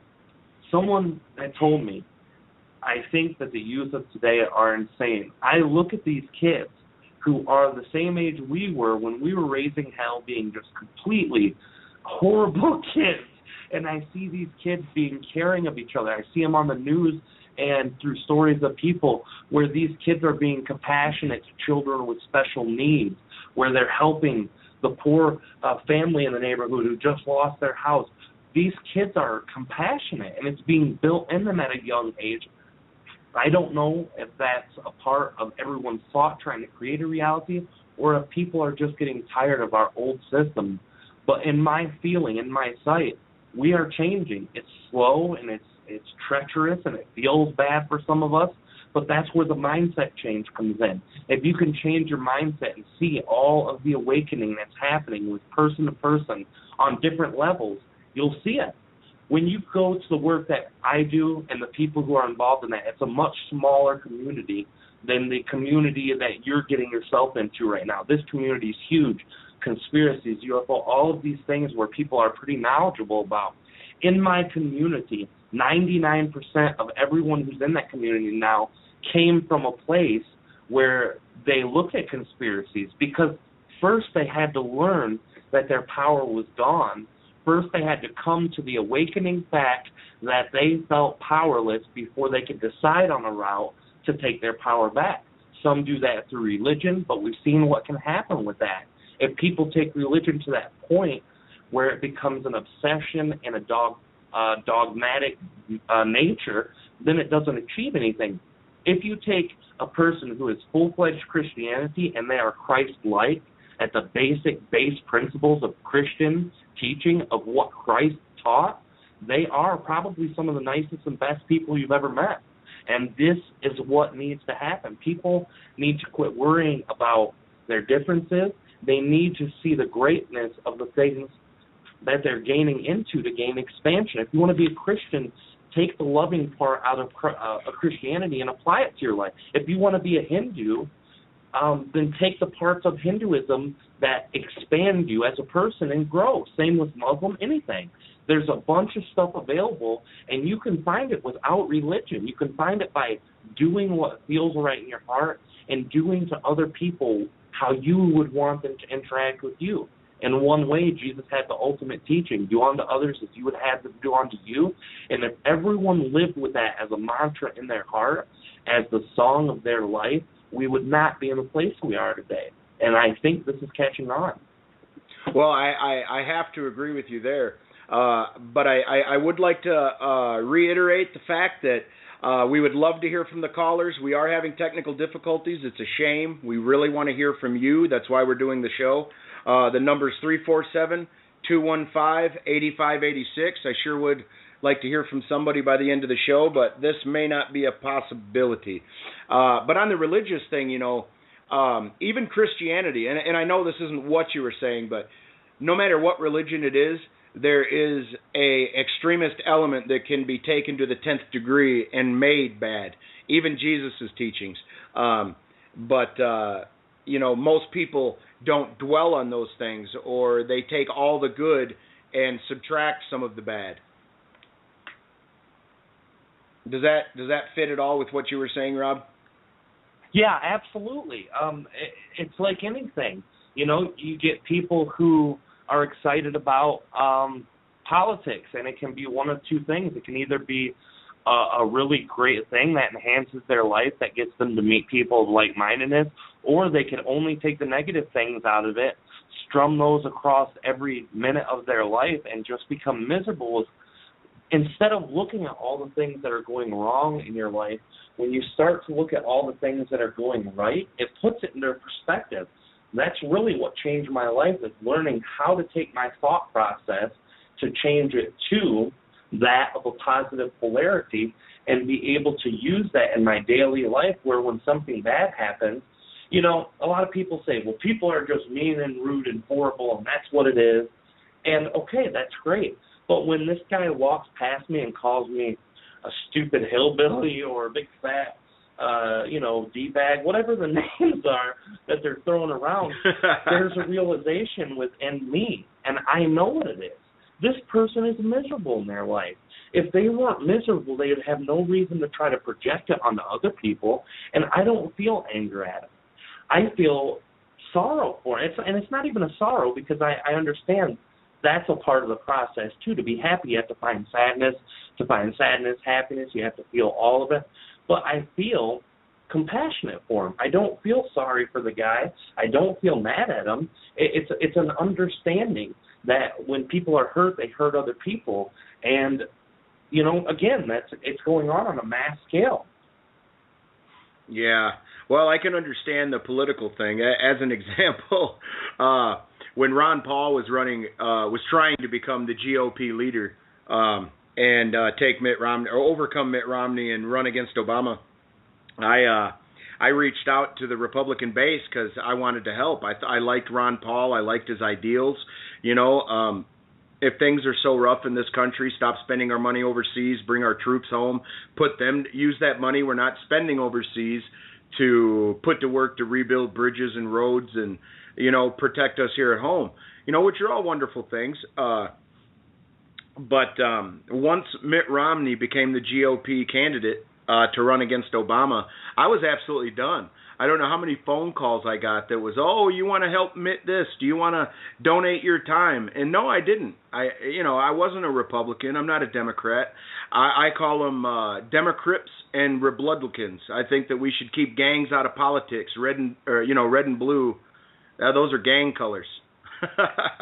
And the two-party system is it's absolutely horrible. Look at it's not just our president, which was a failure for reasons that doesn't involve his skin color.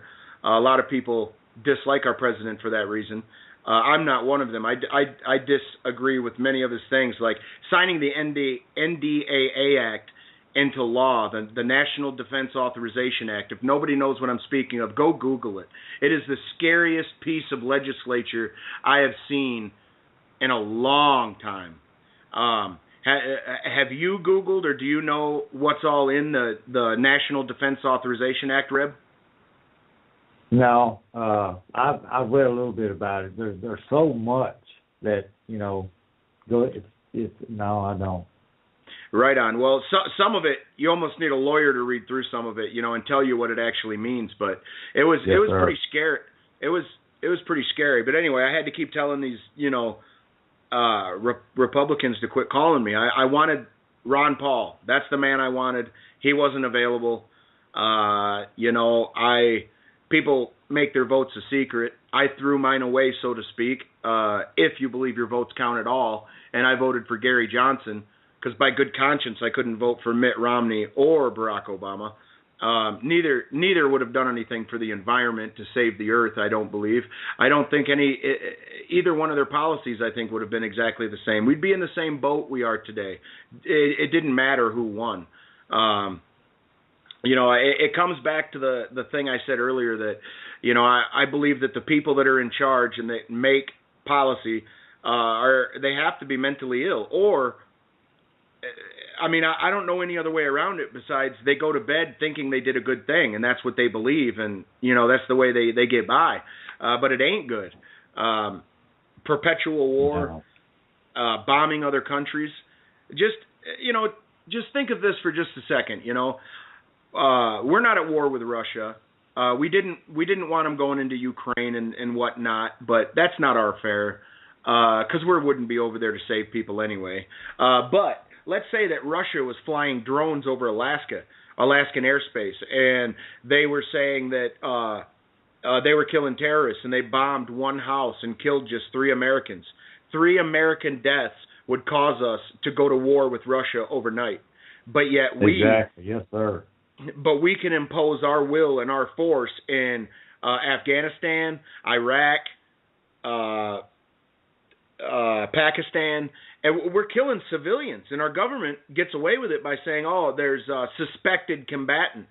Well, a child's not a combatant. I don't care how you slice it. And when it comes back to it's a war on thoughts. And how can you fight a war on thoughts with bullets? The only way to do it is to get absolutely horrific and kill everybody, men, women, and children. Because if you kill the men, the children are raised by their mothers saying, hey, they're bad. So it's not our freedom that they're angry at. They're angry at our government, their policy, and the way they want to expand our nation's grip on the world like the Roman Empire. But I have to remind everyone, Rome too fell, but not by a standing army. It rotted from within, and that's how I see our situation heading. What do you think about that, Reb? Would you agree or disagree? I was just fixing to say that I have to agree with that 100%.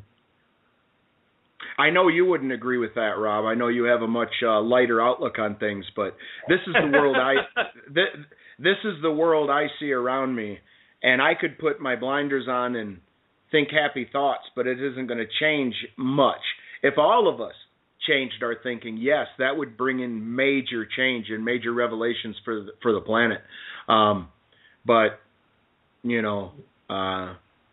it's just absolutely horrible, man. I hate the fact that what gave us life, we're trying to take its life. Now, the earth will survive us way beyond this point, but will anything be alive on it, I guess, is the question. Because the earth will still spin. The rock ain't going nowhere. But, right. If we're on it and other things are actually alive on it, is something else altogether. But yeah, was there anything else you'd like to say, Rob, before closing here? Because I need about 12 or 13 minutes at the very end of the show, I have an announcement to make, and I want to play a song. And then I'd like everybody to stay tuned for more announcements from the Evolution Enlightenment Network. Absolutely, brother. I understand, and this is the great thing about being a dear friend to you and being a brother to you, is that me and you have had a lot of the same thinking, but yet different ways to see it for forever, since childhood. And by doing that, we've always brought out the best in each other, because we always can see each other's opposite view as something to build on our own view even more. And that's why I love it.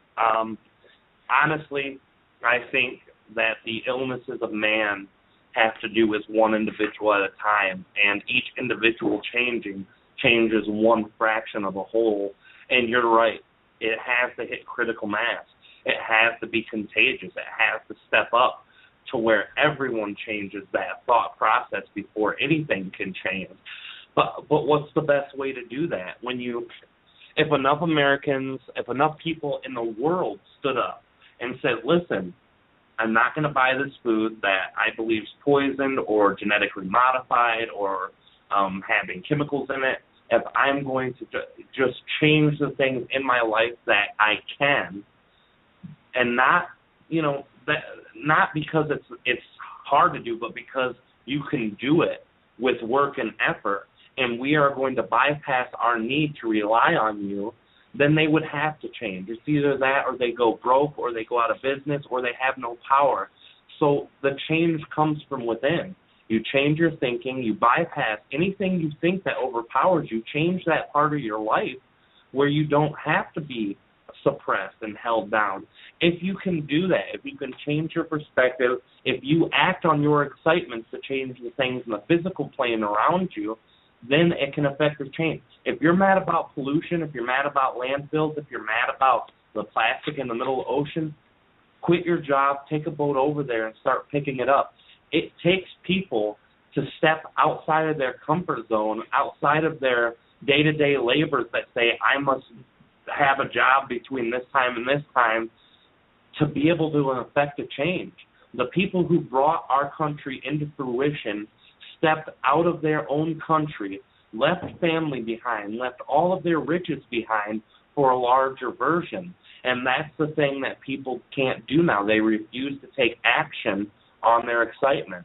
That is the number one thing that will change this world. Is anything you want for a change, get excited about it, and then act on that excitement, you will see the changes around you. And if enough people do it, you can have your country back. You can have your state back. You can have your world back. It's all about changing the way you see things and not fearing to step outside of what you see as normal to help yourself go towards a way that truly can matter, not just for yourself, but for everyone around you. We're all one together. If you see someone doing wrong to your fellow man, then try to help. Try to level that playing field so that not everyone has to be in misery together. And I think that's the main thing that all of us can do to affect that great change. I want to thank you two, both of you guys, for having me on your show tonight. It's been a great pleasure, and I'm such in a state of gratefulness for you guys presenting that. Well, I appreciate having you on as well, and I appreciate your last comments. They are beautiful, and it would be very hard for a lot of people to disband their lives and go to do that, but it is going to take people to do so. Another thing, though, is that if you see a police officer nightsticking or tasering a black guy just because he's black and happened to not do one thing he's commanded to do, it's kind of hard to step in the way of that taser. But I have seen a few people that have helped in that kind of a situation. There was a video on YouTube a while back at a soccer game where a guy did what a lot of crazy people or excited people do. They run out on the field and they raise their arms and they and the police officers went and tackled him.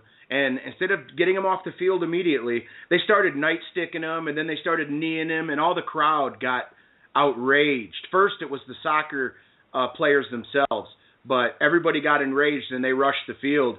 and the cops let go of him. And I don't know if the game was over at that point, but that affected change. I'm not telling everybody to stand up and riot either, but that was an effective change. But I really appreciate having you on.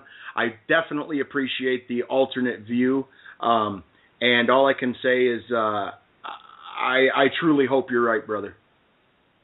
Well, me too. And for anybody who might be interested in the work that I'm doing, all you got to do is go to Treb Channeling. That's TREB with the word channeling, CHANNELING.com. Treb Channeling, or type in Rob Gauthier, Treb Channeling. You'll find all the work that we do if that's something that interests anybody who's listening and wants to see more of the alternative view. And thank you, brother, for having me on. Thank you, Reb. I love you guys, and great show. Yep, thank you. And I'd like to apologize to the people that are listening that tried to call in. This will be something that'll have to get rectified immediately to continue the show. I really appreciate everybody that tried to call in but couldn't get there. I'm going to read a statement real quick and play a song for you. So, here we go. I think there is a machine at work in the world today, and it's hell-bent on the destruction of the planet.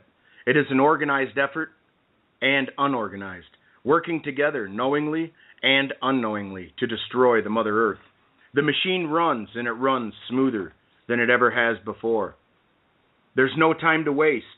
It's time now to insist upon reversing Citizens United ruling, decentralized renewable energy, protecting intact ecosystems on land and in the ocean, protecting endangered species, curbing overpopulation, realigning our values, people over profit, less is truly more, and nothing is disposable. And compassion should always be the first response. And of course, love your life, because it's the only one you've got. But under the guise of democracy, huge global corporations have purchased our politicians and are writing laws that poison our planet and dismantle our democratic processes. Corporations have usurped democracy by using their vast wealth to influence politics and silence the citizen's voice in government.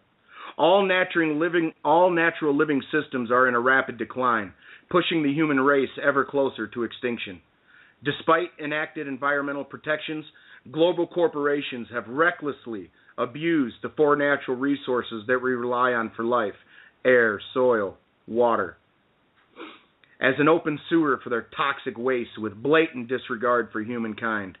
Neither the environmental crisis nor the many other social and economic crises we face can be addressed until democracy is restored, and this cycle of corruption is broken by corporate money being removed from politics.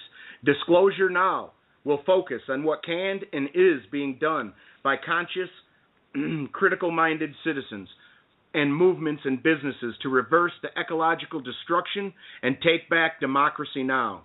So I'd like to introduce a song that is near and dear to my heart. It has a simple view and simple words, but remember, the most profound answers are usually the simplest ones.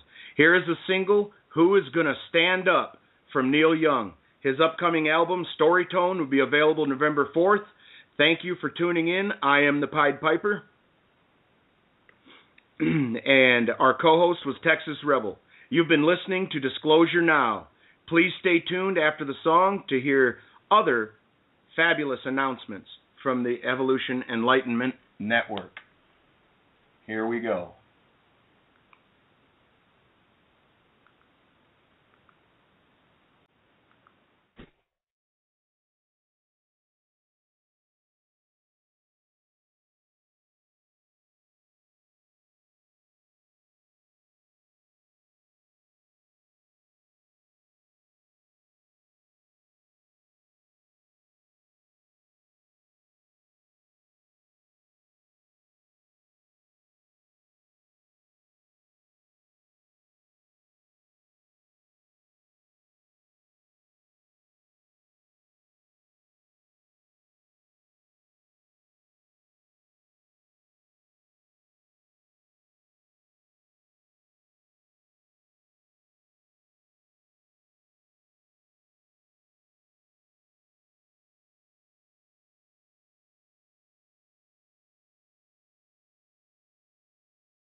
Hi, this is Karen Newman from the show About Oneness, and here's what's coming up the week starting on Monday, October the 6th, until Sunday, October the 12th, on the Enlightenment Evolution Network 1 and 2. Simply put, Rob Gauthier, founder of the EEN and the host of the show that started it all, the Enlightenment Evolution Hour, has put together the greatest metaphysical radio network ever. 7 days a week, we have shows that will aid you on your path to enlightenment, evolution, and ascension. On EEN 1, Mondays at 6:30 p.m. Pacific Standard Time, 9:30 p.m. Eastern Standard Time, is Heart to Heart Talk Radio with your host, Daniel Scranton. Join Daniel and his featured guests discussing a wide variety of metaphysical topics. Daniel channels the Creators, the Hathors, Ophelia the Fairy, and the Archangel Michael, and the latest, the Unicorn Collective. Daniel and his guests will take phone calls and questions, and it's sure to generate high-frequency discussions. You can find more information about Daniel at his website, danielscranton.com, and also on Facebook. Go to the Events tab on Daniel's website to learn more about Daniel's upcoming events. On Tuesdays at noon Pacific Time, 3 p.m. Eastern Standard Time, please join hosts Megan Krendelmeyer and Rachel Archelaus for Radio Inspiration, Expression, and Abundance for their show, Soulfulpreneur. Spiritual business specialists Rachel and Megan will bring you inspiring conversations with people who are living their soul purpose. Frequent guests include psychic mediums, channelers, coaches, artists, and authors. They will end every show with psychic readings and business coaching. Your questions about your spiritual business or life purpose journey are welcome.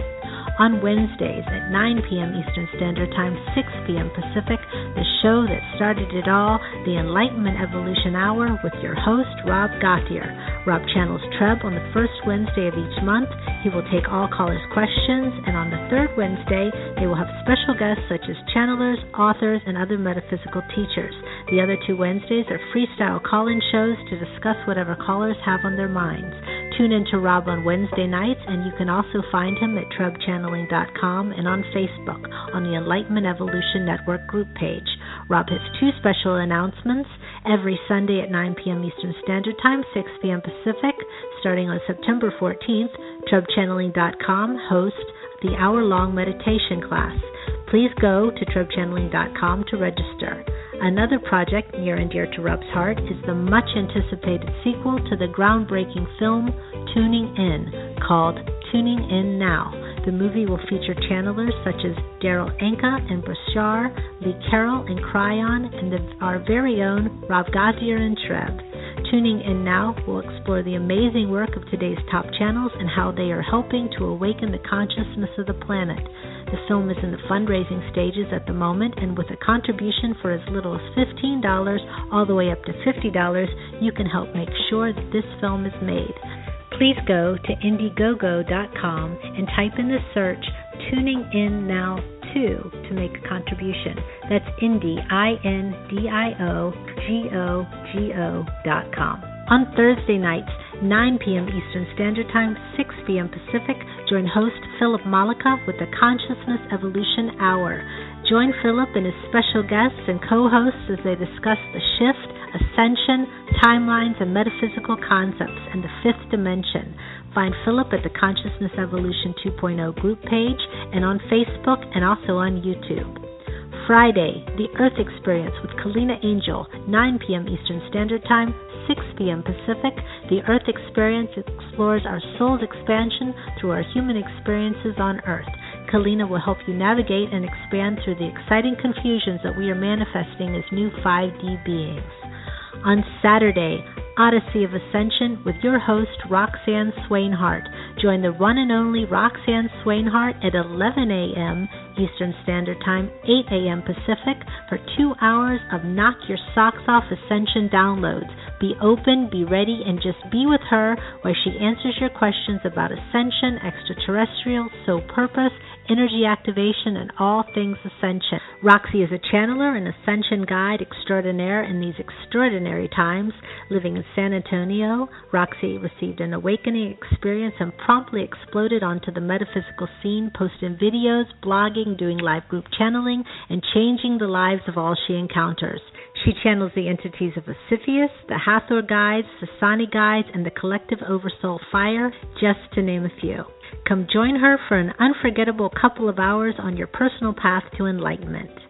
On Sundays, 2 p.m. Eastern Standard Time, 11 a.m. Pacific, is my show, About Oneness.